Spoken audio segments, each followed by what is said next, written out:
the word here. It's highlighted. It'll go right into the chat room. Yeah, but how do you talk? Okay. I think Chris will be hanging around here for a while. And in the meantime, I'm going to go through the rest of my predictions. And it's real interesting, Chris, what you said. Let me finish this list. We started with the. I saw also they were saying Charles. Who's Charles? Question Charles. It's real funny the names because yesterday when I was on Project Camelot with Carrie, I kept calling Carrie Kathy. So our new year's kind of started off kind of funky with the name thing, hasn't it? So anyway, we're okay. Everything's fine. We're going to start with our number 5 on my 10 list of predictions, and we'll try and get through this pretty quick without me getting on a rant here, hopefully. The first 4 points I'll go through quickly. Americans will attempt a bloodless revolution. Number 2, should that fail, blood will spill. Somebody might need to mute their speaker or their microphone. I hear some sound there. Number 3, the dollar will devalue to 1/3 its current value. Number 4, the Pentagon is an internal war.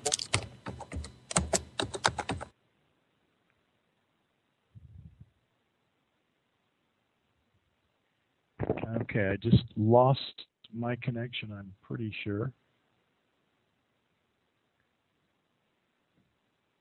Okay, Hans, are we still okay? I'm not sure where we're at here. Okay, good. All right, thank you. Number 3, the dollar will devalue to 1/3 its current value by fall. The Pentagon is in an internal war, but the military will not move against the American people. The grunts, the cogs of the matrix, the people in the street, the makeup, you and me, is what gives power to the military. They will not move against the people. Number 5, the existing elite will try to disarm America early next year, starting January, today, through the first quarter of this year. We're going to be seeing some pretty heavy attempts by the federal government, led by Obama himself, to disarm Americans because they know that has and is a threat to their existence. You don't call a gun an equalizer for nothing. You can be a 15-foot tall giant, but when you come up against a .357 or a .44 Magnum, that pretty well equals things, doesn't it? Okay, 6, there will not be a recovery of jobs.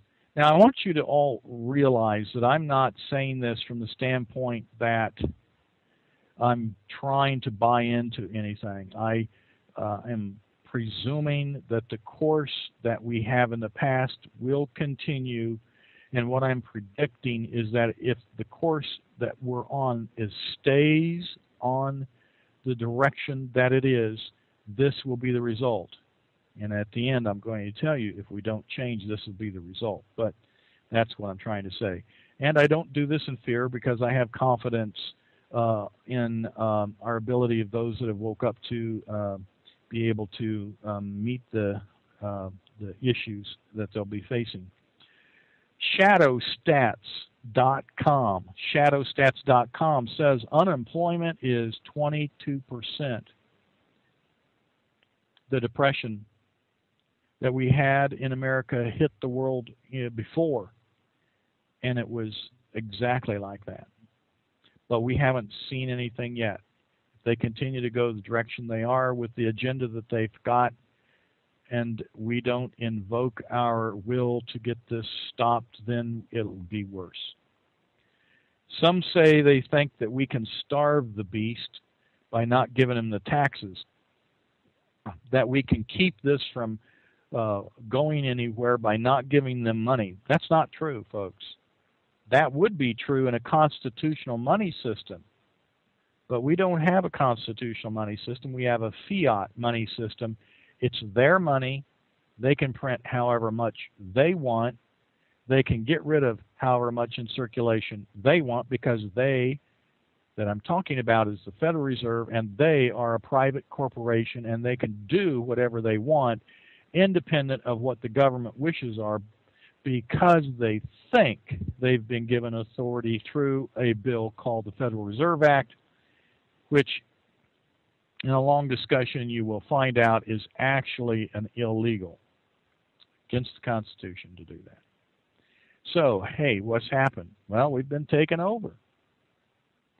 Number 7, quote, terrorist, unquote, attacks. The supposed new wave of attacks actually is the visible result of the same agenda that brought us, I should say, 9/11 in Oklahoma City, and is by the same group, folks. Too many inconsistencies about how these people got their stuff on board, how they got on board, where they came from, and so on, and other related information isn't being given to us. And of course, let me tell you something. The intelligence community, uses media, but remember this, folks. They don't use each one of the media outlets equally. Some of them are going to be more cooperative than others, and some are hooked up with their agenda, and that's why they exist. Do you want to know who those were? CNN is it. If you see more of this type of table thumping about terrorists on CNN than you do another network, then you can bet it's an agenda. So you need to understand which of the mainstream medias are used more than others in order to identify a thread that is being worked and pulled on, worked as an agenda. Should they all be equal? I'm not sure how but when you see CNN covering one more than another network, you can bet that since they are part of the intel and counterintelligence and misinformation group, that it's part of the agenda. These attacks that we've seen, they're not a real threat. They aren't the real threat. And I said it earlier, the real threat cannot be detected by these airport detectors. America is being threatened by an agenda of bad intentions. But Americans know something's wrong. They may not know what it is. Unfortunately, it could result in mayhem. Now, a lot of people call that rebellion, and I agree. If we can't get this fixed in a bloodless revolution, it'll turn into possible rebellion. Number 8, China is going to take over huge sectors of American assets and infrastructure as payment of debt due to the consumer products, and Walmart's owed some money. China will grow rapidly as it has foisted upon it the cruel appetite of a Chinese central banking system. In other words, China is falling prey to the insatiable desire of that personality flaw called that the ruling elite have, pathological problem they have, and it's prevalent in the central banking system. It is what runs the central banking system. America no longer is an expanding market. It has matured. America in its government system and the Constitution is older than Great Britain. Britain's governmental system is younger. America is growing up. And as it matures,